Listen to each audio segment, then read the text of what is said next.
സാമൂഹിക നിരീക്ഷകൻ രാഹുൽ ഈശ്വറിനെ രൂക്ഷമായി വിമർശിച്ച് നടി ഹണി റോസ് രംഗത്ത്. ചാനൽ ചർച്ചകളിൽ ബോബി ചെമ്മണ്ണൂരിന് അനുകൂലമായി രംഗത്തെത്തിയ രാഹുൽ ഈശ്വറിനെ വിമർശിക്കുകയാണ് ഹണി റോസ് പുതിയ സോഷ്യൽ മീഡിയ പോസ്റ്റിൽ.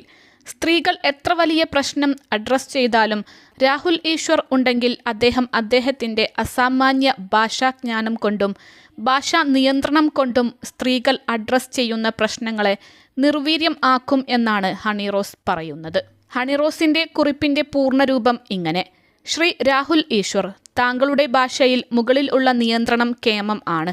ഒരു വിഷയത്തിൽ ചർച്ച നടക്കുമ്പോൾ രണ്ട് ഭാഗവും ഉണ്ടെങ്കിലേ ചർച്ചയ്ക്ക് പ്രസക്തിയുള്ളൂ. അതുകൊണ്ടുതന്നെ രാഹുൽ ഉണ്ടെങ്കിൽ ഒരു പക്ഷത്ത് അതിമനോഹരമായ ഭാഷാ നിയന്ത്രണത്തോടെ രാഹുൽ നിൽക്കും. ചർച്ചകൾക്ക് രാഹുൽ ഈശ്വർ എന്നും ഒരു മുതൽക്കൂട്ടാണ്. സ്ത്രീകൾ എത്ര വലിയ പ്രശ്നം അഡ്രസ് ചെയ്താലും രാഹുൽ ഈശ്വർ ഉണ്ടെങ്കിൽ അദ്ദേഹത്തിന്റെ അസാമാന്യ ഭാഷാജ്ഞാനം കൊണ്ടും ഭാഷാ നിയന്ത്രണം കൊണ്ടും സ്ത്രീകൾ അഡ്രസ് ചെയ്യുന്ന പ്രശ്നങ്ങളെ നിർവീര്യം ആക്കും. പക്ഷേ തന്ത്രി കുടുംബത്തിൽപ്പെട്ട രാഹുൽ ഈശ്വർ ക്ഷേത്രത്തിലെ പൂജാരി ആവാതിരുന്നത് നന്നായി. കാരണം അദ്ദേഹം പൂജാരി ആയിരുന്നു എങ്കിൽ പൂജാരി ആയ ക്ഷേത്രത്തിൽ വരുന്ന സ്ത്രീകൾക്ക് ഒരു ഡ്രസ് കോഡ് ഉണ്ടാക്കിയേനെ. കാരണം സ്ത്രീകളെ ഏത് വേഷത്തിൽ കണ്ടാലാണ് അദ്ദേഹത്തിന്റെ നിയന്ത്രണം പോകുന്നത് എന്നറിയില്ലല്ലോ.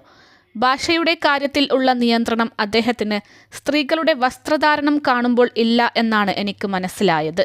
എപ്പോഴെങ്കിലും താങ്കളുടെ മുന്നിൽ വരേണ്ടി വന്നാൽ ഞാൻ ശ്രദ്ധിച്ചു കൊള്ളാം.